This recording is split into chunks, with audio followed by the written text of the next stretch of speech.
하나님 말씀은 신약성경 베드로전서 1장 24절 25절 말씀입니다. 신약성경 377쪽입니다. 우리 같이 한 목소리로 함께 읽겠습니다. 그러므로 모든 육체는 풀과 같고 그 모든 영광은 풀의 꽃과 같으니 풀은 마르고 꽃은 떨어지되 오직 주의 말씀은 세세토록 있도다 하였으니 너희에게 전한 복음이 곧 이 말씀이니라. 아멘. 육체와 말씀이라는 제목으로 은혜를 나누는 시간 되기를 원합니다. 이제 바로 앞에서 베드로 사도께서 거듭남에 대해서 말씀하셨는데, 우리가 이 거듭나는 것은 살아있고 항상 있는 하나님의 말씀으로부터 이제 우리가 거듭났다. 그러니까 여기서 사실 살아있고 항상 있는 하나님의 말씀, 이것은 곧 성령을 의미합니다. 그래서 요한복음을 통해서 호로고스, 그 말씀, 성경에서 그 말씀 이렇게 할 때는 그것이 이제 성령을 의미하는 것임을 우리가 알고 있기 때문에 베드로 사도의 이 말씀의 의미를 보다 분명히 우리가 알 수 있는 거죠. 그러면 썩어질 육체로부터 태어나는 것이 첫째의 출생이요. 그러니까 우리의 부모님으로부터 태어나는 것이 첫 번째 출생이고, 또 위로부터 이제 성령으로 말미암아서 태어나는 두 번째 출생, 이것을 이제 거듭남이라고 이야기한 겁니다. 그러면 우리가 신자, 그리스도인이라고 하는 사람들은 바로 성령으로 말미암아 거듭난 사람들이다. 그래서 지금 우리말 성경은 그러므로 이렇게 되어 있습니다만, 디호티, 그래서 그러므로라고 하기보다는 이유를 설명하는 왜냐하면으로 이해하는 것이 보다 분명합니다. 왜 우리가 하나님의 말씀으로 거듭나게 되었는지 그 이유를 설명하는 겁니다. 왜 우리가 하나님의 말씀으로 거듭나게 되었는가, 이제 그 이유를 말씀하는데, 여기에 이제 기록된 말씀은 이사야 선지자의 이사야서의 말씀을 인용한 겁니다. 내용은 이사야서 40장에 이제 6절과 7절과 8절의 말씀을 이제 여기서 인용한 것처럼 보입니다. 근데 이제 보통 이제 바울 사도의 바울 서신의 경우, 그리고 예수님의 말씀의 경우, 구약 성경을 인용할 때 그것은 이미 바울 사도께서 알고 계시고 또 예수님께서 이미 알고 계신 구약의 말씀을 인용하는 것으로 우리는 이해해도 어렵지 않습니다. 이게 큰 무리가 안 되거든요. 근데 이제 베드로 사도의 경우에는 실제로 그렇게 체계적으로 정상적인 교육을 받은 사람이 아니기 때문에 이렇게 구약 성경 말씀에 정통해서 그것을 인용했다고 보기에는 인간적으로, 제 개인적으로는 좀 그렇게 생각하기엔 좀 무리가 따릅니다. 왜냐하면 글자도 쓰지 못하는 베드로가 더더군다나 그 시대에 구약 성경을 그렇게 완벽하게 공부하는 일은 뭐 아무한테나 일어나는 일이 아니거든요. 그래서 공교롭게도 이사야서 40장에 있는 그 6절, 7절, 8절의 말씀을 이제 여기에서 인용한 것처럼 보입니다만, 저는 개인적으로 성령께서 이제 베드로에게 계시해 주신 것으로 저한테는 그렇게 느껴져요.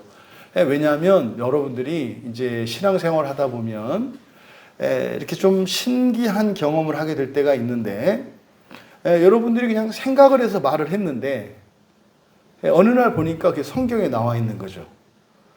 그러니까 성경을 내가 몰랐단 말이에요. 그런데 여러분들이 평소에 대화를 하다가 그때 생각이 나서 이렇게 말을 했는데 그게 성경에 있는 거예요. 그럼 이제 그때 그러죠. 야, 누가 그때 내가 이야기할 때 이 성경 말씀을 가지고 마치 내 말인 것처럼 했다고 생각할 수도, 오해할 수도 있겠구나. 뭐 이런 경험 없으신가요? 네, 이런 거죠. 또 그런 경우도 있어요. 일반적으로. 여러분들이 뭐 성경이 아니어도 어떤 깨달음이나 이런 것을 여러분이 스스로 깨달은 것을 이야기를 했는데 아주 뭐 유명한 학자나 뭐 그런 분들의 책 속에 그게 같은 얘기가 나와 있는 거죠.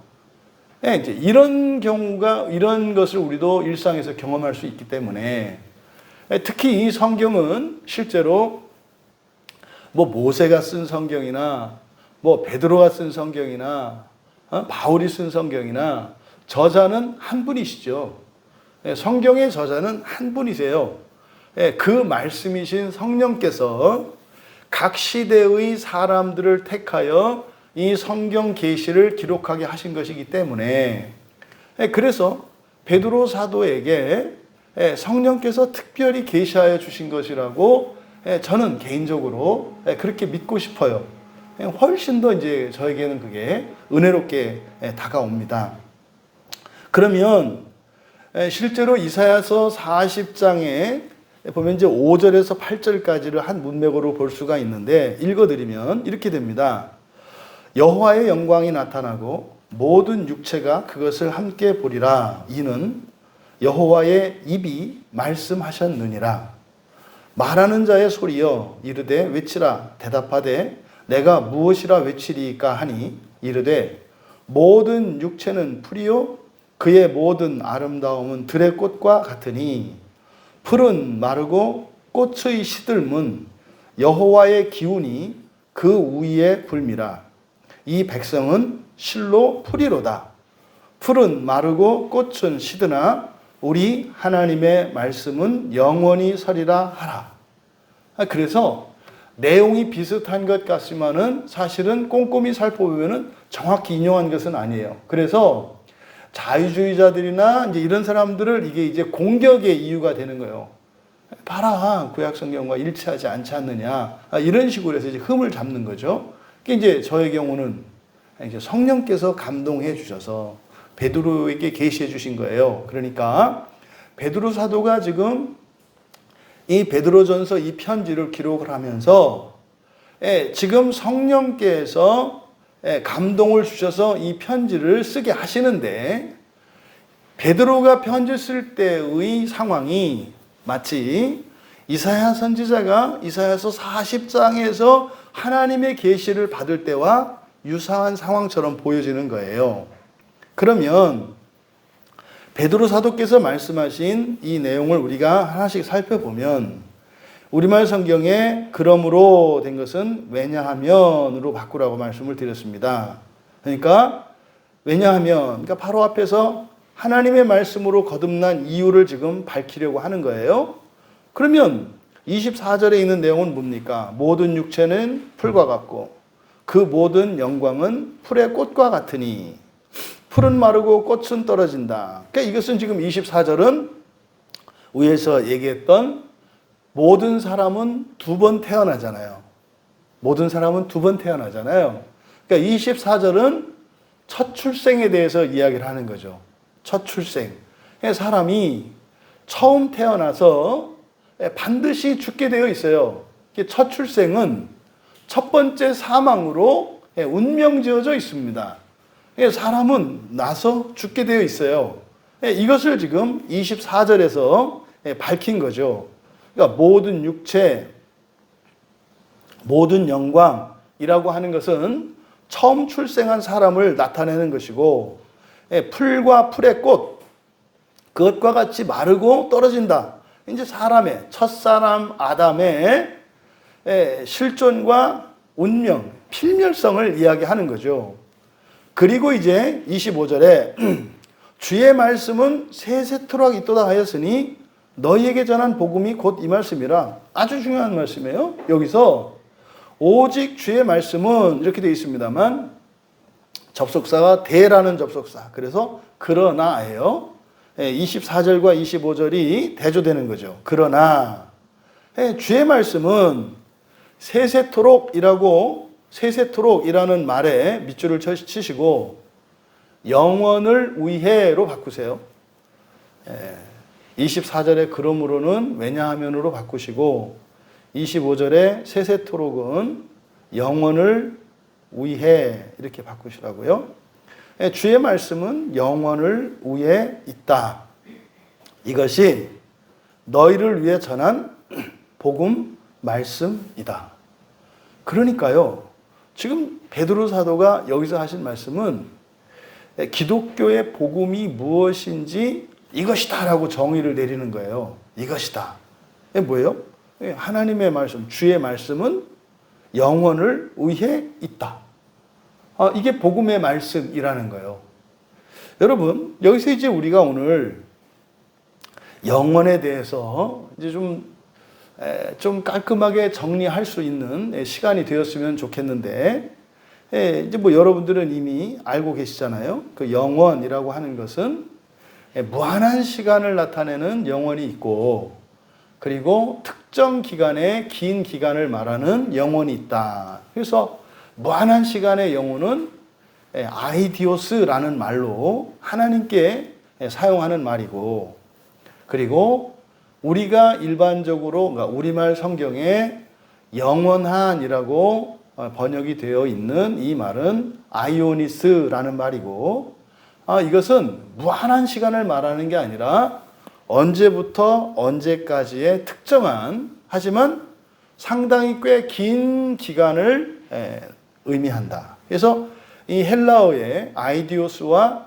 아이오니오스 이 두 단어를 구분하고 계셔야 되고, 그럼 이제 25절의 말씀을 이제 살펴보면서 이 영원에 대해서 정리를 하고자 합니다. 왜요? 이게 복음이래요.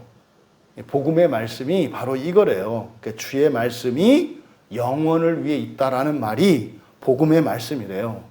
그러니까요, 이 말의 의미를 우리가 정확하게 이해하지 않으면 복음의 말씀을 우리가 제대로 이해할 수 없는 거죠.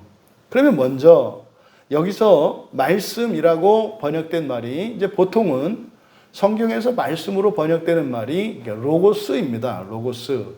이 로고스는 말이라는 의미도 됩니다만 사실은 이 로고스라고 하는 것은 그 말에 담겨 있는 사상이나 가르침, 의도, 이것에 중점을 둔 단어가 로고스라는 말이에요.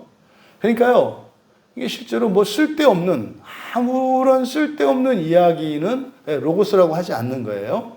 그러니까 로고스는 뭐예요? 아주 의미 있고 가치 있는 말을 했을 때, 선생님 말씀은 말이죠.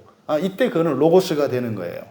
그런데 로고스라는 말이 있고 또 말이라는 것이 레마라는 단어가 있어요. 레마.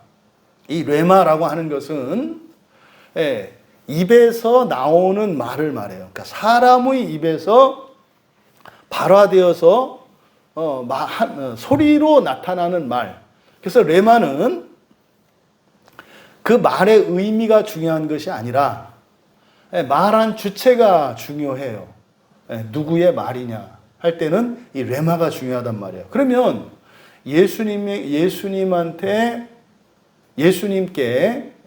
예수님께는 로고스라고 하든 레마라고 하든 상관이 없어요. 대신 주안점이 다르죠. 로고스라고 했을 때는 예수님이 하신 말씀 안에 있는 그 진리와 가르침, 의미에 중점을 두고 있는 거고, 레마라고 했을 때는 예수님이 직접 하신 말씀이다라고 하는 것에 주안점이 있는 거예요. 이해되시죠? 그런데 예수님은 하나님이시니까 로고스라고 하든 레마라고 하든 사실은 그 진리를 항상 말씀하세요. 예수님은. 근데 이제 일반인들에게 이 말을 쓸 때는 이게 굉장히 다른 의미가 된다 이 말이에요. 근데 여기서는 어쨌든 주의 말씀이에요. 주의 말씀. 근데 이사야서 40장 8절에서는 하나님의 말씀이라고 되어 있거든요. 우리 하나님의 말씀은 영원히 서리라. 그러니까 우리 하나님의 말씀 그랬어요. 그런데 베드로 사도는 주의 말씀이라고 했어요. 그러니까 예수님이 베드로 사도가 말씀하는 주님은 예수님을 의미하거든요. 그러니까 이사야 선지자가 우리 하나님의 말씀할 때 우리 하나님 이 분이 바로 예수 그리스도이신 것을 알 수 있죠, 우리가. 그러면 여기서 예수님이 소리내어 하신 말씀, 이건 뭐겠어요? 예수님이 지상에서 공생의 기간 동안 제자들과 함께 제자들에게 하신 말씀, 또 이스라엘 백성들에게, 많은 병자들에게 많은 일, 바리새인과 심지어는 총독 앞에서도 그런 말씀들을 하셨잖아요. 그러니까 예수님이 친히 예수님의 성대를 울려서 발화하셨던 그 말씀을 말하는 거예요. 그러니까 지금 베드로 사도는 예수님이 지상에서 공생애를 사실 때, 그러니까 승천하시기 이전에 이 세상에서 사실 때 하셨던 모든 말씀, 예수님이라고 하는 인격으로 오셨던 예수님이 하셨던 그 말씀이라고 하는 것은 어떻다? 영원을 위해 있다. 영원을 위해 있다.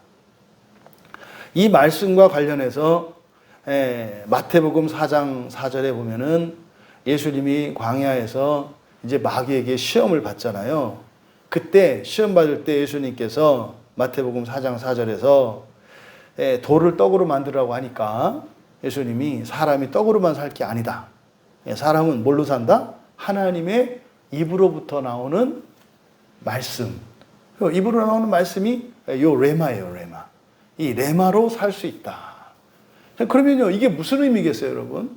이게 이제 심하게 이렇게 이거를 신비적으로 이제 해석하시는 분들은 이제 그 로고스와 레마를 가지고 막 거기다가 너무 살을 붙이고 막 이걸 신비적으로 막 해석을 해서 레마의 말씀은 뭐 우리에게 떡이 되는 말씀이고 로고스의 말씀은 우리의 지성해 주는 말씀이고 이제 이렇게 얘기를 하거든요. 그럼 여러분, 여기서 예수님이 사람은 하나님의 입으로부터 나오는 모든 말씀으로 살 것이다 할 때 첫 번째 딱 떠오르는 거.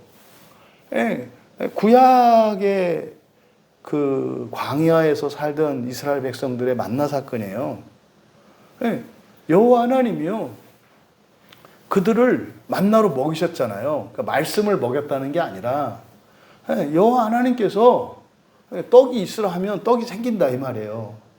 실제로 오늘날 우리들에게 하나님의 입으로부터 나오는 모든 말씀으로 살 것이다 라고 했을 때 이게 여러분의 실제의 삶을 향해서 하나님께서 돈이 생겨라, 뭐가 생겨라 하면 그렇게 된다는 거예요.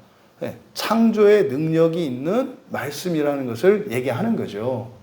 그러니까 어쨌든 여기서 지금 주의 말씀으로 나타난 예수님의 말씀, 이게 주의 말씀은 첫 번째로 예수님이 지상에 사실 때 하셨던 말씀이요, 이사야 선지자의 이사야서 40장의 말씀을 통해서 또 얻을 수 있는 지혜는 뭐예요? 예수님이 하나님이셨다는 것이요, 또 예수님의 그 말씀은 능력이 있는, 작용력이 있는 말씀이라는 거죠. 그래서 예수님의 말씀대로 우리가 따라서 살면, 성경에 기록된 예수님의 말씀대로 우리가 살면, 예수님이 직접 하셨던 그 말씀에는 능력이 있어서, 능력이라는 것은 실제적인 작용력이에요. 물리적인 힘이에요. 그런 능력이 있어서 그렇게 된다는 거예요. 그러니까 예수님이 안진뱅이한테 일어나라 그러니까 어떻게 돼요? 일어나지잖아요. 눈먼 소경에게 눈을 뜨라 그러니까 눈이 뜨여지잖아요. 그러니까 이게 주의 말씀이 가진 바로 그 창조력을 말하는 거죠. 이게 이제 창조로 거슬러 올라갈 수 있는 겁니다. 그래서 요한복음 1장에서 창조의 주체로서 호로고스를 맨 처음 소개하지 않습니까? 그러니까요, 여기서 주의 말씀, 이거를 호로고스라고 할 수 있는 거예요. 호로고스. 그러면 그 말씀은, 주의 말씀은, 그러니까요, 주의 말씀이니까 곧, 이건 누구세요? 삼위 하나님 가운데 성령님이 되는 거예요. 주의 말씀은. 주의 말씀 이랬을 때 예수님의 말씀 이렇게 이해하지 마시고 여러분들은 어떻게 이해하셔라? 성령님으로 이해하셔라. 성령님으로. 하나님의 말씀 그랬을 때 하나님이 말하는 거 생각하지 마시고 성령님으로 이해해라. 그러니까 성령이에요. 결국. 예수님의 말씀, 하나님의 말씀, 호로고스, 그것이 의미하는 바는 곧 성령님이시다 이 말이에요. 그러면 그 말씀은 성령님은 하나님으로부터 나오잖아요. 하나님으로부터. 그래서 요한복음 15장 26절에 가면은 이제 예수님께서 이 다음에 예수님께서 천상에 오르시기 전에 승천하시기 전에 제자들한테 말씀하셨단 말이에요. 내가 너희들한테 보혜사를 보낼 거다. 보혜사를 보낼 거다. 성령을 의미하잖아요. 근데 그 성령을 어떻게 얘기하냐면 아버지께로부터 나오시는 진리의 성령 그래요. 호로고스예요. 호로고스. 아버지의 말씀이라는 뜻이에요. 아버지로부터 나오는 진리 말씀이죠. 성령이 오신다. 그러면 그 주의 말씀, 예수님의 말씀이요, 하나님의 말씀이요, 호로고스로서 곧 성령을 의미해요. 근데 여기서 레마라고 했잖아요. 그러니까 레마라고 한 것은 예수님이 지상에서 사실 때, 사람으로 사실 때, 예수님이 한 사람으로서, 인자로서 말했지만, 예수님의 레마는 다른 사람들의 레마와 같지 않다. 그것은 하나님의 입으로부터 나온 로고스다. 호로고스다. 그게 곧 성령이시다. 이렇게 설명될 수 있는 겁니다. 그러면 주의 그 말씀이 우리말 성경은 세세토록이라고 돼 있어요. 그러니까 이거는 번역이 매우 잘못된 거예요. 왜냐하면 이제 의미상으로도 잘못되어 있습니다만은 원래 세세토록이라는 말은 이제 표현이 달라요. 쓰는 표현이. 이제 우리가 살펴보겠습니다만. 그러면 이제 세세토록이 아니라 영원을 위해라 그랬잖아요. 영원을 위해. 이게 굉장히 중요한 말씀이고, 이게 사실은 여러분들이 구약 성경을 읽을 때 헷갈리고 이해되지 않는 부분이 이 영원히 세세토록 이런 말이에요. 그런 거 있잖아요. 구약의 제사법이나 율법들은 영원히 지켜야 되는 계명들이죠. 그래서요, 오늘날 그리스도인들 중에서 구약의 율법을 지켜야 되냐, 지키지 말아야 되냐 가지고 막 논쟁을 하잖아요. 근데 성경에는 뭐라고 써 있어요? 영원히라고 써 있잖아요. 영원히 지킬 규례, 영원한 언약, 이렇게 한단 말이에요. 그러니까 그 말씀은 영원히 지켜야 되잖아요. 근데 또 예수님이 뭐라고 하셨어요? 모든 것이 다 맞춰졌다. 그러면은 성자 하나님은 끝났대. 근데 구약의 하나님은 영원히 지켜야 한대. 그러면 한 입으로 두 말 하는 거 아니에요? 영원히 지켜야 한다고 했으면 영원한 거 아니에요. 우리들이 생각하고 있는 영원의 개념으로 보면. 근데 예수님이 끝냈다 이렇게 얘기를 하잖아요. 그러니까 이게 바로 영원에 대한 잘못된 이해 때문에. 그래서 이제 오늘 이 영원에 대한 그 의미를 여러분이 구약과 신약 전체를 통틀어서 정리를 할 수 있는 시간이 될 겁니다. 그럼 먼저 영원을 위해 했을 때 지금 영원을 위해라고 되어 있는 것이 에이스톤 아이오나 이렇게 되어 있어요. 에이스톤 아이오나. 에이스는 안으로 또는 무엇을 위해서라는 뜻이잖아요. 에이스톤 아이오나. 그래서 이 아이오나가 명사형으로는 명사의 원형은 아이온이란 말이에요. 아이온. 이게 원형이에요. 아이온. 그럼 이 아이온이라는 말을 우리말 성경에서는 이걸 어떻게 번역하고 있냐면 영원이라고도 번역을 하고 세대라고도 번역하고 또 세상이라고도 번역되어 있어요. 우리말 성경에 아이온이. 그래서 영원 또는 세대, 한 세대, 두 세대 할 때 하는 세대. 그리고 세상이라고도 번역되어 있어. 이 아이온이라는 말이. 그러니까 아이온이라고 하는 말의 개념이 정확하지가 않아요. 흐릿하게 되어 있다고요. 근데 베드로 사도께서 뭐라고 하셨어요? 복음 말씀이라고 그랬잖아요, 이게. 뭐가? 주의 말씀이 영원을 위해 있다는 게 복음 말씀이라고 그랬잖아요. 그러면요, 그 복음 말씀의 핵심이 영원이에요. 주의 말씀은 영원을 위해 있다고 그랬으니까. 근데 이렇게 성경에서 영원의 개념을 막 복잡하게 흩어버리면 복음이 온전히 드러날 수가 없겠죠. 출발했는데 목적지를 몰라요. 이게 지금 오늘날 한국 기독교 안에 기독교가 당면하고 있는 극복해야 되는 매우 중요한 과제죠. 그러니까 복음 이야기하는데 교회 안에 있는 사람들조차도 복음을 별로 안 좋아해요.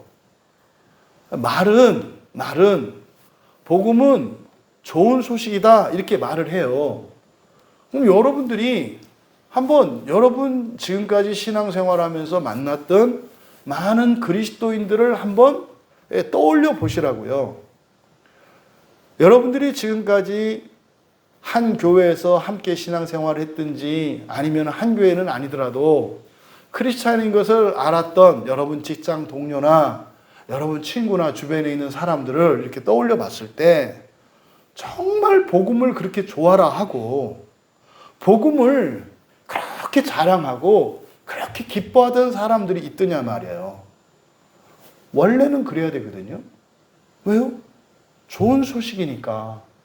제가 종종 예배 시간에 이렇게 좀 농담으로 여러분한테 돈 가지고 많이 얘기를 하잖아요. 교회 한 번 올 때마다 1억씩 줍니다. 이건 좋은 소식이에요? 나쁜 소식이에요? 좋은 소식이 확실히 알잖아요. 그러면요, 일주일에 한 번 교회 나오는 사람과 일주일에 3번 나오는 사람 차이가 확실하지 않겠어요? 일주일에 한 번 나오는 사람은요, 일주일에 1억씩 생길 거고요. 3번 나오는 사람들은 3억씩 생길 거예요. 일주일에. 그럼 2억씩 차이 나는 거 아니에요? 1년이면 104억이에요. 수요일, 금요일, 주일 빠지는 사람 있을까요? 없을까요? 나는 없을 것 같아요. 예배 한 번 참여할 때마다 1억씩 준다 그러면. 여러분, 1억보다 더 가치 있는 일이 있을까요? 그냥 쉽게. 없을 것 같아요. 하루 종일 수요 기도회, 금요 기도회 저녁 시간만 기다리고 있지 않겠어요? 하루 종일? 빨리 예배 시간 되라, 이렇게? 아니, 어디서 여러분들이 하루에 가서 1억을 받을 수 있는 데가 어디 있어요? 직장 생활 할 필요 있어요? 그러니까 수요 예배, 금요 예배, 주일 예배만 나와도 주급이 3억인데 끝나는 거 아니에요? 정리되는 거 아니에요? 그럼 여러분, 복음의 가치가 이 세상의 이런 물질적 가치보다 더 크면 컸지 작지 않을 거거든요. 예? 정답은. 근데 우리의 실존은 그렇지 않잖아요. 그렇지 않잖아요.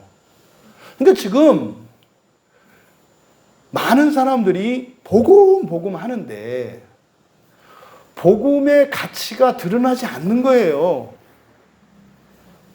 그러니까 마치 복음이라고 주긴 주는데, 예? 안에 초콜릿이 들어있는데 그 초콜릿을 싸고 있는 비닐 포장지는 벗기지 않고 이게 비닐로 코팅되어 있는 초콜릿을 주고 교인들한테 먹으라고 한다고요. 근데요, 매 주마다 먹어본들 똑같은 비닐 맛이에요. 근데 복음이라고 한단 말이에요. 그러니까요, 전하는 건 복음이 맞아요. 근데 맛도 없는 것도 또 맞아요.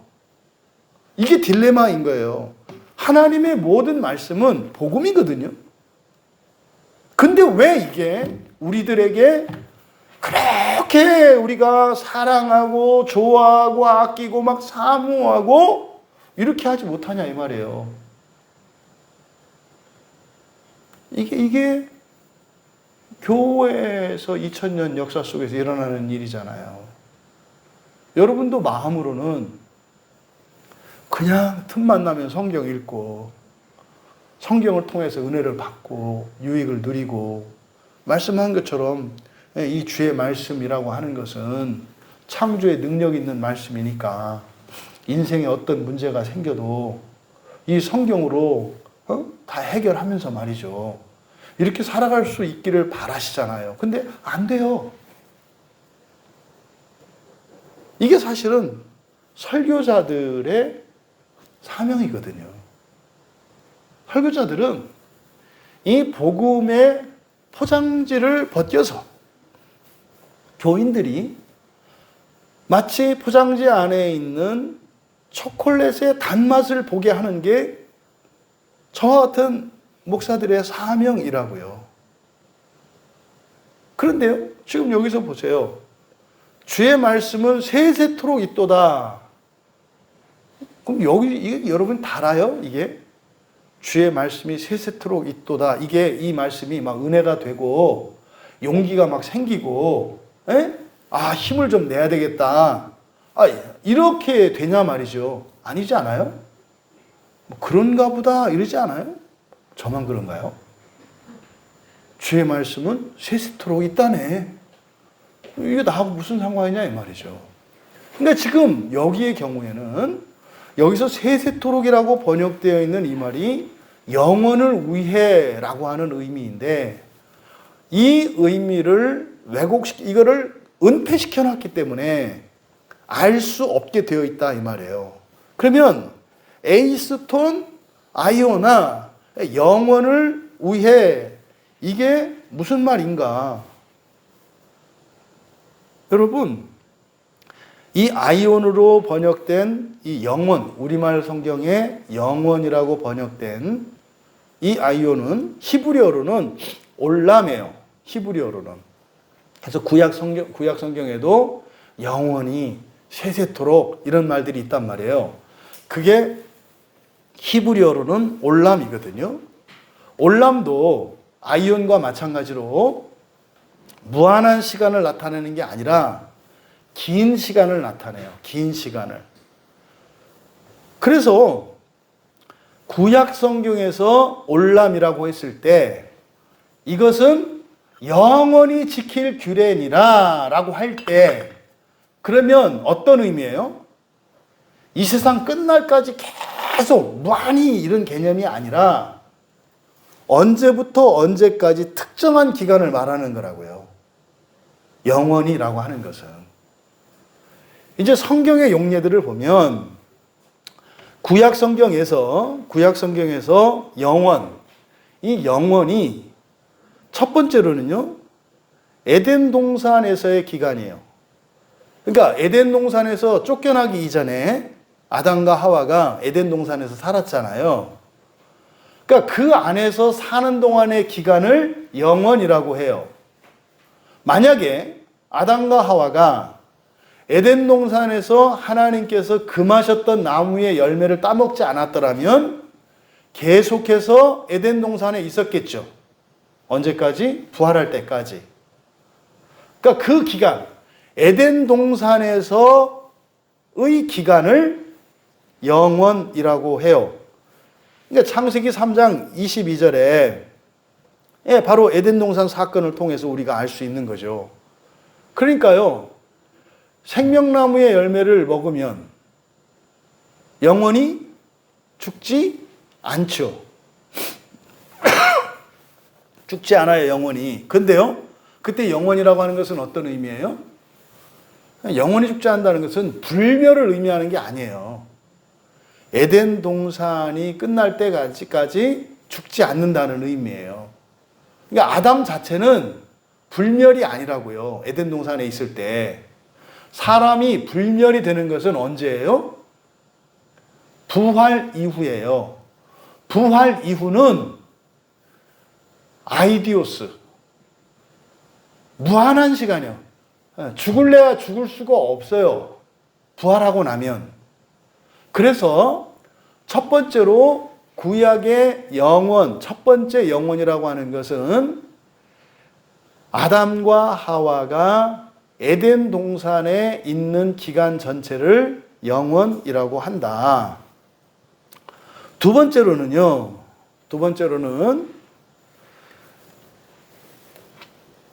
창세기 6장 3절에 보면 여호와께서 이르시되 나의 영이 영원히 사람과 함께하지 아니하리니 이는 그들이 육신이 됨이니라. 이게 이제 사실은 이제 번역이 잘못되어 있는 굉장히 중요한 구절인데, 어쨌든 여기에 영원히라고 하는 말이 사용이 돼요. 이 올람이 여기가 사용되는데, 이 영원은 언제겠어요? 타락한 이후, 그쵸? 홍수 심판으로 이제는 이제 창세기 9장에 무지개 언약이 나오잖아요. 그래서 두 번째 성경의 그 영원은 노아의 후손들로부터 모세의 시내산 언약까지, 그러니까 노아와 맺으셨던 그 무지개 언약까지,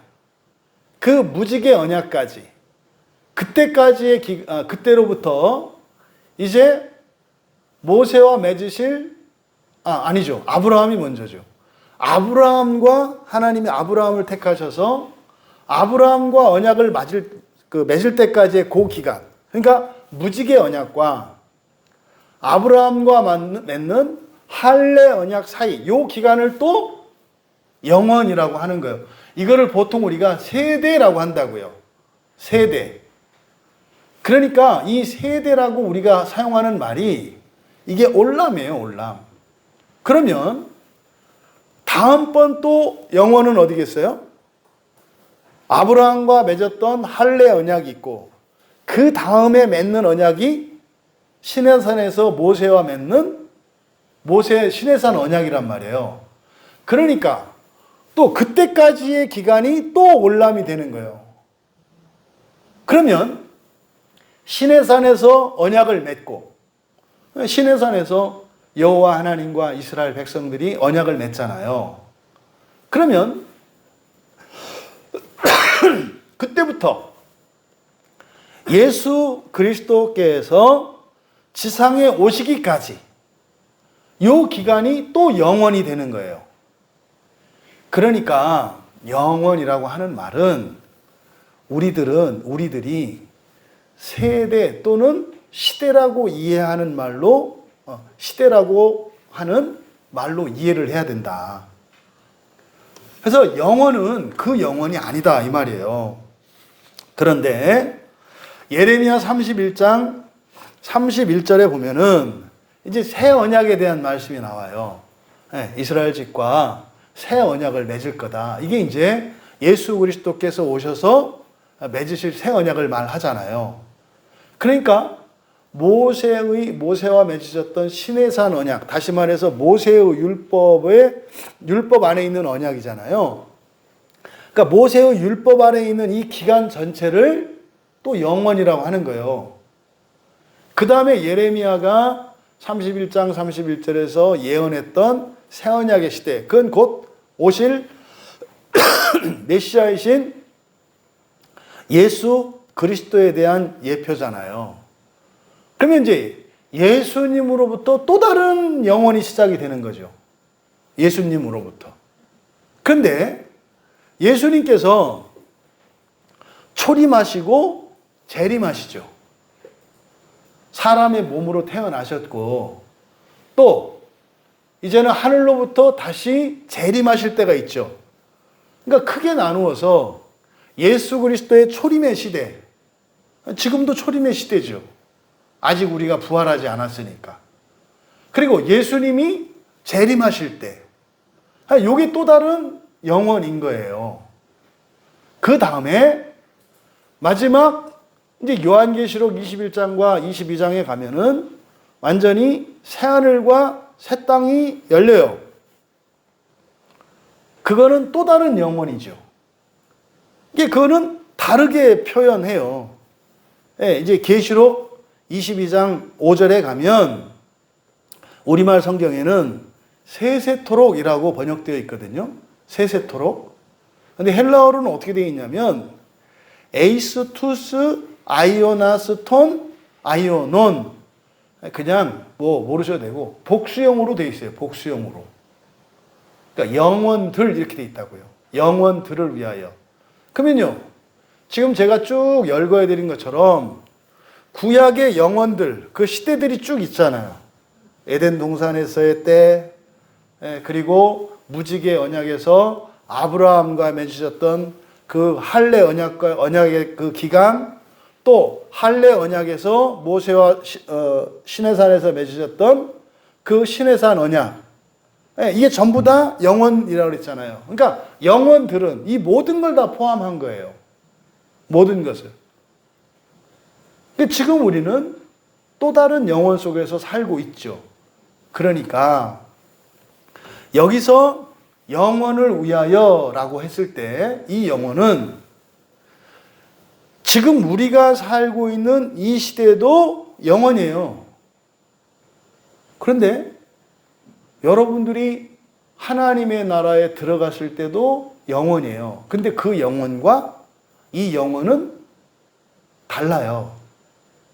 그러면 여기서 베드로 사도께서 영혼을 위하여라고 했을 때 이 영혼이 이 세상에서의 영혼이라면 현재 우리가 먹고 사는 인생 가운데 인생을 위해서라는 뜻이에요. 그런데 이 영혼이 하나님 나라에서의 기간을 의미하는 거라면 이 세상 먹고 살기 위해서가 아니라 무엇을 위해 있다? 하나님의 나라를 위해 있다는 의미가 돼요. 그러니까 지금 베드로 사도께서 주의 말씀은 영원을 위해 있다 할 때 이 영원을 예수 그리스도의 초림의 시대로 볼 것인지 예수 그리스도의 재림의 시대로 볼 것인지에 따라서 의미가 달라진다 이 말이에요. 만약에 초림의 시대로 본다면 현세적인 목적이 되는 거예요. 그런데 재림의 영원이라면 이것은 현세적인 것이 아니라 하나님의 나라가 목적이 된다 이 말이에요. 이 시대의 영원이 한번 성경 한번 보세요. 마태복음 12장 32절을 좀 봐보세요.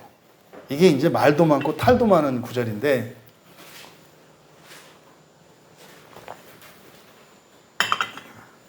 마태복음 12장 32절 찾으신 분은 같이 읽겠습니다.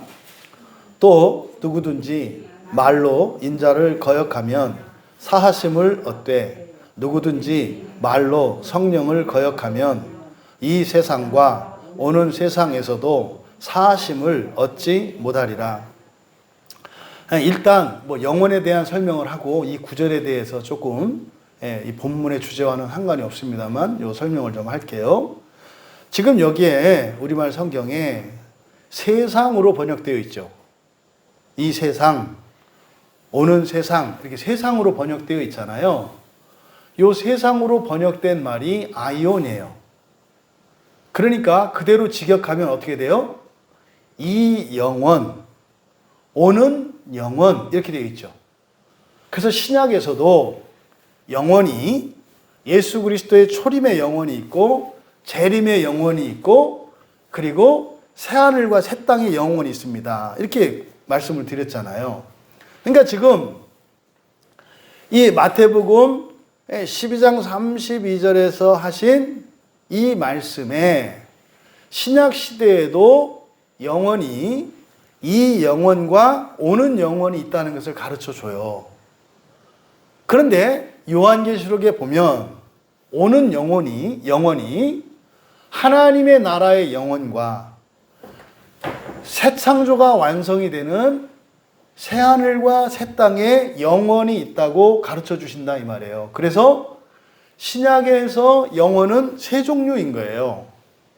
그러면 이 마태복음 12장 32절, 그러니까 뭐 영혼에 대한 설명은 됐다고 생각을 하고, 마태복음 12장 32절이 이게 상당히 중요한 구절인데 많이 오해되고 있는 본문이기 때문에 이 구절에서 사람들이 많이 겁먹기도 해요. 오해를 해서.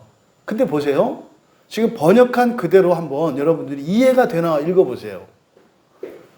인자를 거역하면, 인자는 누구예요? 예수님이거든요. 말로 예수님을 거역하면 용서를 받는데, 말로 성령을 거역하면 이 세상과 오는 세상에서 용서 못 받는데, 이게 무슨 말이에요? 그러니까 그런 거예요. 예수님 말씀은 좀 어겨도 되는데 성령님한테는 개기지 마라, 뭐 이런 뜻이에요. 문자적으로 그런 거잖아요. 예수님 말씀은 좀 개겨도 돼. 왜? 난 사랑이니까. 여러분, 성령님은 사랑이 아니신가요? 그러니까 지금 이렇게 이 우리말 성경으로는 절대로 이해할 수가 없어요. 영어로 이렇게 번역을 해놨다고요. 이게요? 이거는 적그리스도들이 하는 일이에요.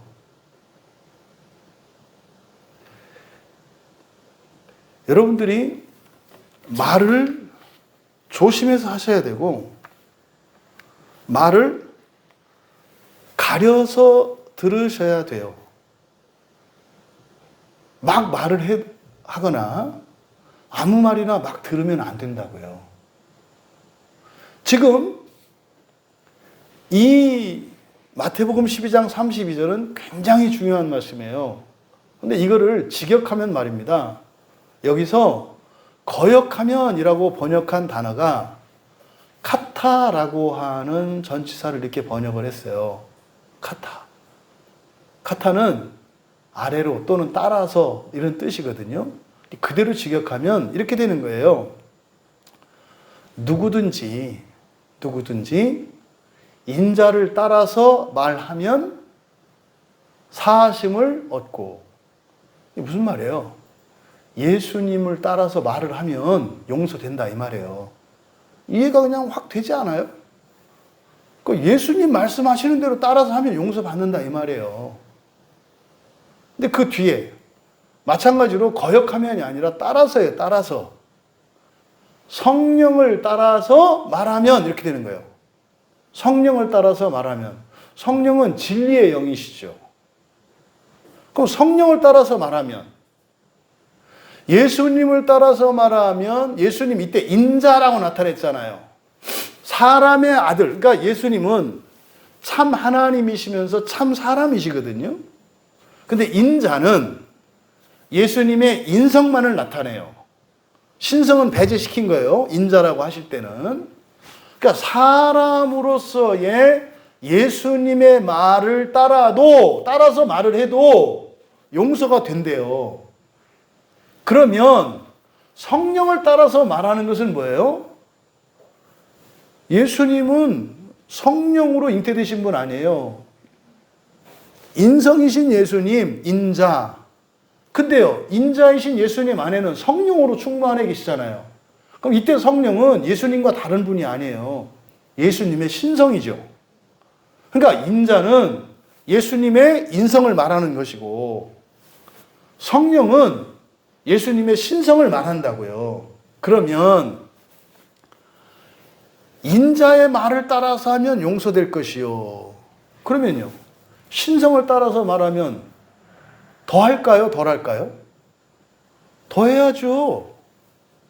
더 해야죠. 근데 왜 지금 여기를 성령을 거역하면 이 세상과 오는 세상에서 사하심을 얻지 못하니라 이렇게 말도, 이런 거는요, 진짜로 저는 그렇게 생각을 해요.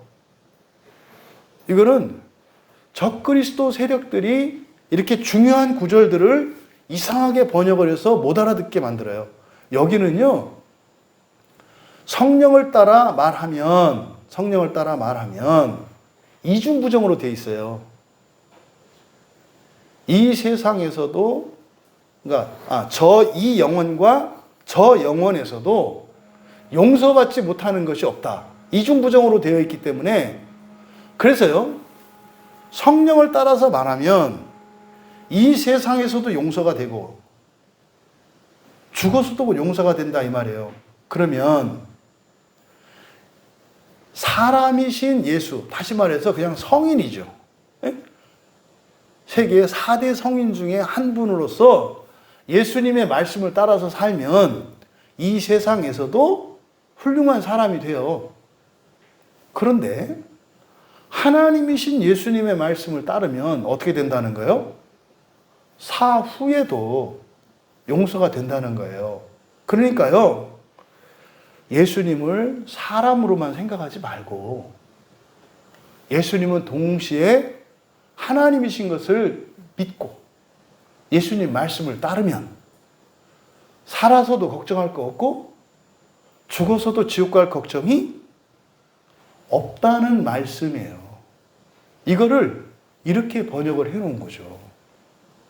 이게 너무나 중요한 구절이어서 이게 이제 가외로 좀 말씀을 드리고, 그래서 이 말이라고 하는 것이 이 레마, 발화되는 말이 굉장히 중요해요. 그러니까 주의 말씀은 영혼을 위해서 있다. 여기서 이제 우리가 교훈을 얻을 수 있는 거, 예수님이 우리에게 해주신 말씀은 하나님의 나라를 위해서 있는 거다. 이해되시죠? 하나님의 나라를 위해서 있는 거다. 근데 이 영혼을 그동안은 그냥 무한한 시간으로 이해했기 때문에 구체적으로 예수님이 이 땅에 오셔서 그리스도로서 하셨던 그 사역의 목적이 안 드러나는 거예요. 뭐 때문에? 이 영혼이라는 말의 의미를 흐려놔서. 근데 그러니까 왜 여기서 로고스라고 하지 않고 레마라고 했는가? 말에 대해서 강조하는 거거든요. 예수님께서요, 지상에 계실 때 마태복음 15장 11절에서 또 마가복음, 누가복음 여러 복음서에서도 말씀을 해요. 사람을 더럽게 하는 것은 입으로 들어가는 게 아니라 뭐다? 입에서 나오는 그것이 사람을 더럽게 한다 그래요. 마태복음 15장 11절 말씀이거든요. 그러니까 음식을 가지고 이거 뭐 부정하니 안 부정하니 뭐 손을 씻고 먹어야 되느니 손 안 씻고 먹으면은 그게 사람이 뭐 더러워지느니 이런 정결규례 이런 거 있잖아요.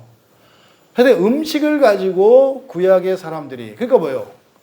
모세의 율법의 영혼, 모세의 율법의 시대에서는 손을 씻지 않고 음식을 먹으면 부정해져요.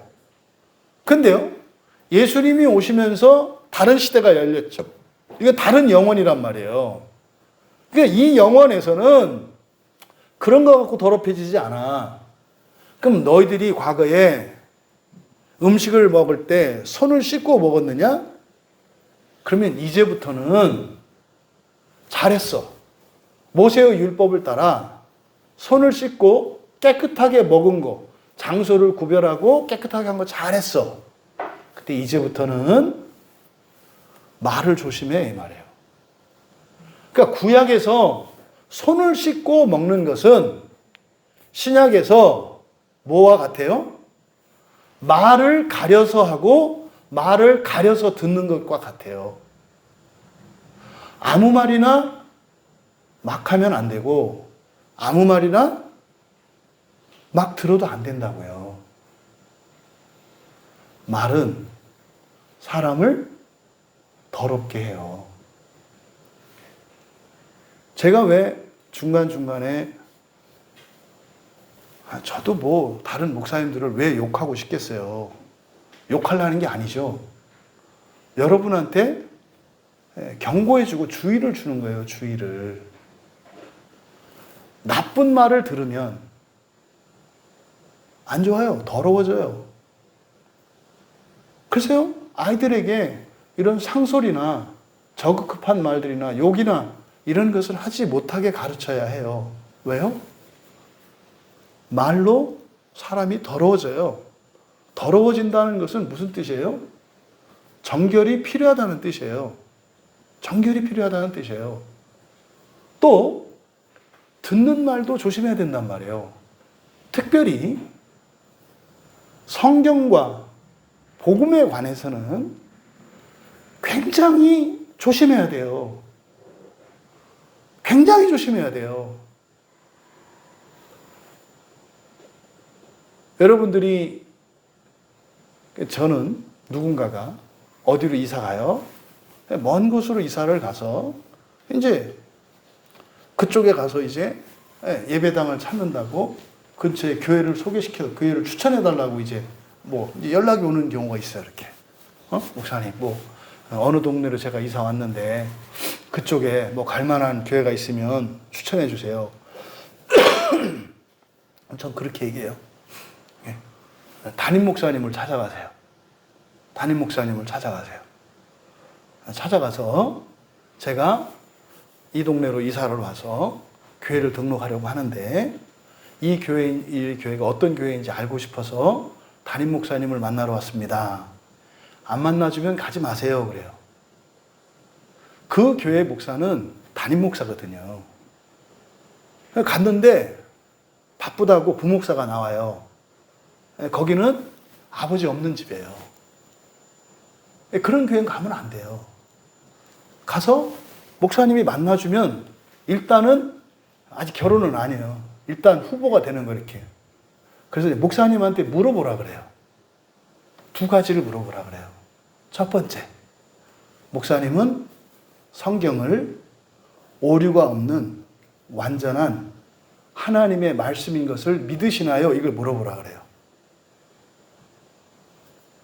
아직도 그걸 믿어요? 그러면 네, 안녕히 계세요 하고 나오면 돼요. 근데 거기서 네, 그래요. 당연하죠, 집사님. 우리 교회는 오직 성경만이 우리의 생활과 우리의 구원의 유일한 진리인 것을 믿습니다. 이렇게 얘기하면 오케이. 근데 그거로도 오케이 하면 안 돼요. 왜냐하면 그것만 믿고 어디 가는지를 모르면 3000% 빠질 수가 있거든요. 두 번째 질문. 목사님, 제가 이 교회에서 신앙생활을 하면 저의 시작과 끝이 어떻게 되나요? 이걸 물어보라 그래요. 이 세상의 시작과 끝, 저의 시작과 끝이 무엇인가요? 이걸 물어보라 그래요. 그랬을 때, 예, 집사님. 집사님이 지금까지 신앙생활 잘 해오셨는데, 이렇게 찾아오신 것만 봐도 신앙생활 잘 해오신 것 같아요. 우리가 가는 길은 다 똑같습니다만은, 우리 교회도 다른 교회가 다르지 않습니다. 하면서 설명을 할 거예요. 하나님의 나라의 첫째 부활로 들어가기 위해서입니다. 라고 하면, 그 교회 가도 돼요. 그런데, 시작과 끝이 어떻게 되나요? 그건 하나님이 알죠. 네. 하나님 찾아 나오시면 돼요. 지금 심각한 문제가 뭐냐면요. 절대로 제가 다른 목사님들을 비하하거나 저를 높이려고 하는 의도는 눈꼽만큼도 없어요. 절대 저 그런 거 좋아하지도 않고요. 눈꼽만큼도 없어요. 저는 그냥 우리 광야교회 교인들한테 조심하라고 얘기해주지 않을 수 없으니까 얘기를 해주는 거예요. 여러분, 성경을 이야기해요. 사람들이 듣기에 바른 말씀을 해요. 교회에 이런저런한 것이 문제라고 얘기를 해요. 다 옳은 말씀만 하세요. 그런데 근본을 깨면 안 돼요. 근본을 깨면. 아까 제가 목사님들한테 물어볼 두 번째 질문이 끝에 대해서라고 그랬잖아요. 끝에 대해서. 그거는 지금은 이렇게 인터넷으로 설교를 막 들을 수 있기 때문에 그분들이 가지고 있는 종말관이나 이런 것을 여러분들이 설교를 들어서 알기에는 구분하기 어려워요. 여러분들은 잘 몰라요. 왜? 그런 얘기 안 하거든요. 끝에 대한 얘기는 안 하고 앞에 있는 그저 이 세대에 대해서만 얘기를 하거든요. 이 영혼에 대해서만. 그러니까 이것만 가지고 사람들은 판단하려고 해요. 이것보다 더 중요한 것은 오는 영혼이에요. 오는 영혼. 그런데 이 세대에 대해서 참 바르고 훌륭한 분이신데 오는 세대에 대하여 잘못된 견해를 갖고 계시고, 그러면 어떻게 되냐면 이 세대에 대하여 성경을 이야기하실 때 성경에서 말하는 이 복음 진리의 근본을 해치게 돼요. 왜? 이 끝이 없기 때문에. 대표적인 게 뭐냐면 교회예요, 교회. 성경에서 마지막 때에 대한 예언이 있어요. 여러 가지 징조나 표징들이. 근데 여러분들이 지진이나 해일이나 이거 옛날부터 계속 있었거든요. 전쟁? 끊인 날이 없어요, 이 세상에. 그런 것들이 예수님이 표적으로 우리에게 가르쳐 주셨습니다마는 여러분들이 피부로 실감할 수 있는 정말 그 종말의 때에 대한 생생한 표적이 뭐냐면 모이는 것을 흩트는 자들이에요. 지금 이 시대는요, 여러분들이 설교자들을 분별하실 때 가르는 자와 연합시키는 자로 여러분들이 분별하셔야 돼요. 여러분 입맛 따라 가지 말고 뭐 혈액형이 A형에서 좋다, MBTI가 나하고 맞아서 좋다, 저 사람의 인생이 뭐 정말 감동적이어서 이런 거 하지 말고 근본을 깨면 안 돼요. 근본이 첫 번째가 성경이고요. 그 다음에 교회죠. 개혁주의라고 말하는 것은요, 바른 신앙을 의미하거든요. 그게 뭐예요? 첫째, 오직 성경이에요. 오직 성경.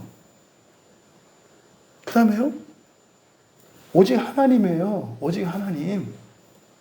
그리고요, 오직 교회예요. 교회가 뭔가요? 공간적인 의미로 예배당이 있어요. 그리고 거기에 모여드는 참된 예배자들이 있어요. 이게 교회예요. 교회가 되려면 공간이 있어야 하고요. 그 공간에 예배자가 있어야 돼요. 그리고요, 그 공간에 말씀을 전하는 목사가 있어야 해요. 이게 교회예요. 이걸 지교회라고 하죠.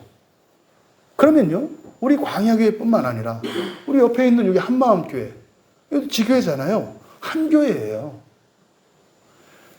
이 교회로는 성경의 우리 기독교 신앙의 본질적인 부분이에요. 그 사람이 아무리 훌륭하고 뛰어나다고 해도 성경을 절대적인 진리로 믿지 않아.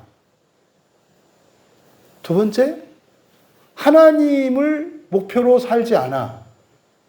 세 번째, 교회를 인정하지 않아. 지금 인터넷상에서 우리나라에 사람들이 많이 좋아하는 설교자들 중에 대부분 이 세 가지가 다 걸려요. 대부분. 근데요, 예수님이 뭐라고 하세요?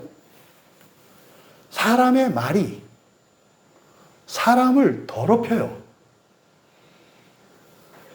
여러분, 저는 목사예요. 이 교회의 성도들의 구원에 대해서 책임을 맡은 자라고요.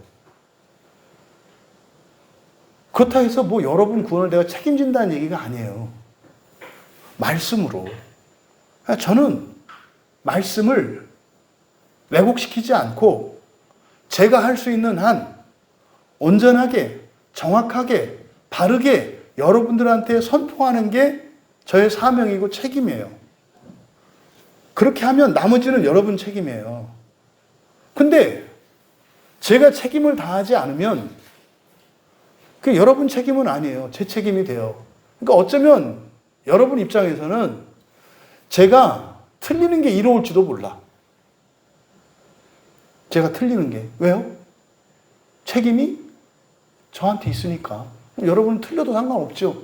그러니까 사람들이 성경 얘기하지 않는 목사님들을 더 좋아하는 거예요. 왜? 그 목사님이 책임을 온팡 뒤집어 쓸 거니까. 얼마나 약은지. 근데 우리 교회는 여러분보다 제가 더 약잖아요. 전 절대로 책임지려고 안 하거든요. 그래서요, 성경을 있는 그대로 전하는 것 뿐이에요. 그래서 구원에 대한 그 책임을 여러분께 고스란히 돌려드리는 거예요. 여러분 각자에게. 그렇다 해서 여러분이 이걸 듣고 또 뭐 부담되고 이러니까 제발 이런 무식한 생각은 좀 하지 마라. 뭐 하라는 얘기가 아니잖아요. 그죠? 바꿔라, 뭐 해라, 이런 거 아니잖아요. 그죠? 주님을 믿고 의지하고 주님의 사랑을 더 키워가라. 이런 얘기잖아요. 여러분, 말이 사람을 더럽게 할진데 성경을 설교하는 설교자들의 설교는 어떻겠어요? 여러분 영혼을 더럽혀요. 제발 여러분도 그냥 아무거나 막 듣고 그러지 마세요. 이게 너무 마음 아픈 게 전달이 안 돼요. 이 세상에서 여러분의 구원을 위해서 최고로 여러분을 위해서 생각하는 게 누굴까요? 저예요. 이거를 잊으시면 안 돼요. 다른 누군가가 무슨 말을 했다 그래서 물어볼 수 있죠. 그걸 가지고 이렇게 저울질하는 것은 굉장히 어리석은 거예요. 여러분 목사에게 채워지지 않고 이해되지 않고 이런 게 있으면 물어봐야죠. 그렇죠? 그래야 저도 공부하고 이럴 거 아니에요. 그것과 저울질하는 건 달라요. 그러니까 사람들이 신앙의 기본이 안 되어 있어요. 그러니까 대부분 목자 없는 양이에요. 들량이야, 들량. 양이 아니라 그래서 혼자 살다 보니까 이게 들고양인지 들개인지 뭐 양인지 구분이 안 가. 말은 할 때도 들을 때도 가려서 주의 있게 해야 된다. 근데 베드로 사도께서 뭐라 했어요? 주의 말씀은 무엇을 위해서 있다? 영혼을 위해서 있다. 영혼을 위해서 있다. 여러분의 모든 말들이 영혼을 위한 말들이 되기를 바랍니다. 또 여러분들은 영혼을 위한 그 말들을 들을 수 있게 되기를 바랍니다. 그래서 성령께서 여러분 안에서 여러분이 할 말을 가르쳐 주세요. 무슨 말이겠어요? 영혼을 위한 말이겠죠. 영혼을 위한 말이겠죠. 성경은 무엇을 위한 거예요? 영혼을 위한 거겠죠. 그 영혼은 하나님의 나라를 말하는 거예요. 우리는 그렇게 이해할 수 있잖아. 다 알아들을 수 있잖아. 이게 무슨 말인지. 여기서 영혼은 신약의 두 번째 영혼. 그렇죠? 세 번째 영혼은 새하늘과 새 땅. 창조가 완성되는 이게 세 번째 영혼이에요. 그것은 영혼들이라고 되어 있어요. 영혼들을 위하여. 마지막. 영혼들의 영혼들을 위하여. 이렇게. 그러면 바로 이게 요한계시록 22장 5절에 있는 세세토록이라고 번역된 이 에이스투스 아이오나스톤 아이오논. 그래서 복수형으로 된 아이오나스라고 되어 있는 이게 바로 하나님에게 사용하는 영원한 아이디오스에 대한 아이온적 표현이에요. 이해되시죠? 하나님에게만 사용할 수 있는 영혼을 아이디오스라고 하는데 이거는 2번밖에 안 쓰인다 그랬잖아요. 근데 그 아이디오스를 우리들이 이해할 수 있는 영혼의 개념으로 설명을 하는데 그것은 영혼들의 영혼이라고 말한다고요. 영혼들의 영혼. 그렇게밖에는 설명이 될 수가 없는 거예요. 그러니까요. 영혼들의 영혼이니까. 구약으로부터 에덴 동산에서 무지개 언약에서 횃불 언약에서 할례 언약에서 신의 산 언약에서 예수 그리스도의 새 언약에서 그리고 부활의 새 언약에서 전부 이게 하나가 되는 영혼들의 영혼. 그러니까 뭐요? 그늘이 없는, 비로소 어둠이 없는 때가 와요. 그 앞에까지는 어둠이 있어요, 다. 남아있는 부분이 있다 이 말이에요. 이게 바로 성경에서 이야기하는 영혼에 대한 개념입니다. 이것이 너희를 위해 전한 복음 말씀이다. 굉장히 함축적인 의미를 담고 있어요.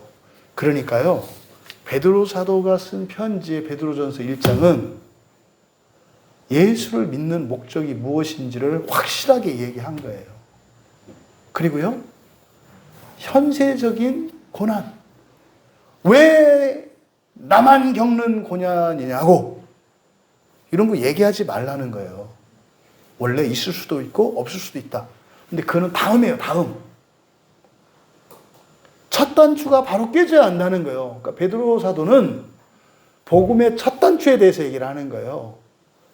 이 셔츠를 입을 때 이 첫 단추, 여러분들의 지상 최고의 목표, 그게 무엇이어야 한다는 거예요? 하나님의 나라. 첫째 부활이에요, 첫째 부활. 첫째 부활의 단추를 끼면 나머지는 물론 밑에도 이렇게 낄 수 있어.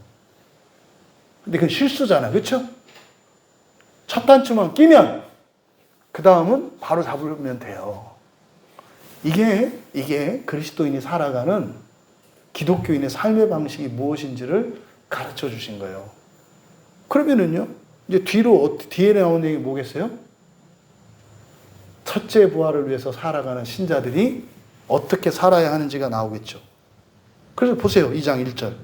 그러므로 모든 악독과 기만과 의식을 버리고, 버려라가 아니에요. 그것을 위해서 어떻게 살아가는 것인지를 가르쳐주는 구체적인 지침이에요. 이것들은. 여러분, 그리스도 예수를 믿는 이유, 하나님의 나라에 즉시 들어가는 것입니다.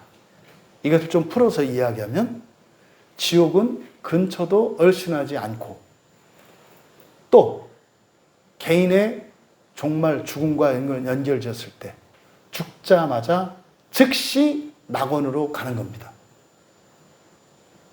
이것이 예수 그리스도의 말씀이래요. 성경이 이것을 위한 거래요. 그러면은요, 사람들이 지옥 가지 않기를 원해요. 불교도들은 윤회에서 벗어나기를 원해요. 여기에 답이 있다니까요. 불경은 답이 없어요. 어떤 불경도 윤회에서 벗어날 길에 대한 답이 없어요. 그건 각자 알아서 하는 거예요. 성경은요. 그러니까요, 불교도들이 이걸 알면은 뭐 교회가 싫어서 안 나올지는 몰라도 이분들이 다 같이 읽어야 되는 말씀은 뭐예요? 성경이에요. 근데 성경을 읽다 보면 도대체 알 수 없어서 교회 나와야 되는 거예요. 그래서 윤회에서 벗어날 수 있는 거예요. 여러분, 우리가 성경을 보고 예수 그리스도를 믿는 이유가 무엇이고 목적이 무엇인지를 베드로 사도는 하나님의 나라라고 분명히 말씀하고 있습니다. 여러분의 그 첫 단추가 끼워진 이후에라야 여러분의 인생이 복되고 은혜로운 인생을 살아갈 수가 있어요. 이걸 깨지 않으면 말입니다. 될 듯하고 안 되고 뒤죽박죽이고 그렇다고 또 죽을 수도 없고 살 수도 없고 이런 일들이 계속 반복되는 거예요. 예수를 믿는 분명한 이유, 하나님의 나라를 위한 것이다. 여러분들이 결단하시고 확고한 믿음을 가질 수 있기를 바랍니다. 그럼 여러분, 그러면은요, 바로 그 하나님의 나라를 목적으로 살아가게 되면 어떻게 해요? 나의 존재와 나의 환경을 바꾸어 가세요. 내가 그 나라를 위해서 살기로 결단하고 믿음으로 이렇게 살잖아요. 그러면요, 그 나라에 들어갈 수 있도록 나를 바꾸어 가신다고요. 여러분이 그 나라에 들어가기를 원하지 않는데 여러분이 그 나라에 들어갈 수 있는 존재로 바꾸지 않으신다고요. 여러분이 원해야 바꾼다고요, 원해야. 여러분이 원하고 그를 믿음으로 소망 삼으면 반드시 하나님께서는 여러분의 존재를 변화시켜 가세요. 여러분 존재가 바뀌면요, 환경은 따라서 바뀌는 거예요. 이 세상은 능력이 없는 사람이 능력 있는 사람보다 더 빨리 진급하고 더 출세할 수 있죠. 이 세상은 부조리가 있으니까. 하나님의 나라는 그렇지 않아요. 여러분이 하나님의 말씀으로 거룩해지잖아요. 거룩해진 여러분에게 합당한 새로운 인생을 창조하세요. 있는 것 갖고 지지고 볶고 사는 게 아니라 그리스도인은 인생 자체를, 운명과 팔자를, 환경을 완전히 바꾸는 인생을 살아가는 게 그리스도인이에요. 비그리스도인은 운명과 팔자 속에서 고난이나 어려움은 피하고 좀 편한 길로 내가 원하는 대로 살기 위해서 자기의 생명을 대가로 내주고 살아가는 거고요. 그리스도인은 나의 생명을 거룩하게 하고 온전히 하면서 환경과 인생 자체를 바꾸면서 살아가는 거예요. 이게 그리스도인이에요. 성경 좋아요, 안 좋아요? 좋은 거예요. 좋은 거예요. 모르니까 사람들이 맨날 주일학교에서 이 성경 암송하고 성경 시험 보고 시험 공부하느라고 하니까 이게 그게 아니라 성경은 뭐 하는 거예요? 나의 존재 자체를 바꾸고 내 팔자를 바꾸는 거예요. 왜 우리가 점쟁이한테 가서 점 보고 부적을 안 써요? 여기 다 있잖아요. 부적 중에 부적이고요. 점 중에 점이라니까요. 에? 그 유행도 안 타, 이거는. 응? 한 번 사면 자자손손 물려서 읽을 수도 있다니까요. 얼마나 좋아. 에? 그 영빨이 떨어지거나 이러지도 않아요. 이런 책이 어디 있어요, 이런 책이. 끝으로 여러분들이 그 나라의 소망을 두고 살아가면 현실적으로도 여러분 존재가 바뀌고 환경이 바뀌고 여러분의 인생과 운명이 바뀌는 일도 일어나겠습니다만 그 나라의 의가 여러분이 장차 들어가서 누릴 그 나라의 의가 그 나라의 권세와 능력이 현재 여러분의 삶 속에서도 여러분에게 능력으로 나타나요. 그게 나타나요. 쓸데없는 걱정하지 마시고 쓸데없는 데 힘 빼지 마시고 에? 뭐 이렇게 쉬운 길이 있는데 이렇게 어려운 길을 가려고 그래. 에? 힘도 없고 능력도 없으면서. 아니 주님께서 다 만들어 놓으신 길을 뭘 마다해. 그건 겸손도 아니고 뭐 아무것도 아니요. 그건 똥꼬집이지. 미련한 거지. 그 나라를 위해 살며 그 나라의 의를 가지고 살아가는 그래서 여러분의 존재를 변화시키고 인생 자체를 날마다 새롭게 하는 복된 여러분들 다 되시기 바랍니다. 우리가 육체 가운데 있어요. 우리 육체 가운데 있어요. 그래서요, 늙고 병들고 배고프고 목마르고 아파요. 슬프고 괴로워요. 그런데요, 우리 안에 말씀이 있어요. 우리 안에 성령이 계세요. 또 그 성령의 뜻을 분명히 알 수 있도록 성경으로 우리에게 보여주시잖아요. 성령 하나님을. 부디 육체로 살아가는 우리들의 연약함을 말씀으로 능히 이기고 극복하시는, 그리고 그것이 참으로 사실이라는 것을 외치지 않을 수 없는 우리 모두 다 되시기를 주님의 이름으로 축원합니다. 우리 말씀을 생각하며 잠시 기도합니다. 여러분들이 정말 이렇게 결단할 수 있었으면 좋겠어요. 여러분은요, 능력이 없는 것도 아니고 돈이 없는 것도 아니고 빽이 없는 것도 아니고 기회가 없는 것도 아니에요. 또 과거를 잘못 살았기 때문에 뭐 이렇게 못하는 것도 아니고요. 또 현재 여러분이 겪고 있는 여러 가지 어려움과 난관들, 그것 때문에 여러분의 미래가 가로막히는 것도 아니에요. 왜 막혀요? 말씀으로 살려고 하지 않는 거예요. 다른 것으로 할 수도 없으면서 말씀으로 살려고 하지 않는 거예요. 성령으로 살려고 하지 않는 거예요. 우리 함께 기도할 때 내 안에 계신 성령님, 하나님 나라를 위하여 살기 원합니다. 또 이 성경 말씀을 내가 읽을 때마다 성령께서 내 마음을 닦아주시고 내 마음을 기경해 주셔서 나의 본성이 바뀌고 그때마다 일어나는 이런 재창조의 일들이 경험되게 하시고 그 하나님 나라의 의와 권능이 나의 자원이 되고 나의 능력이 되게 하옵소서. 우리 같이 기도합니다.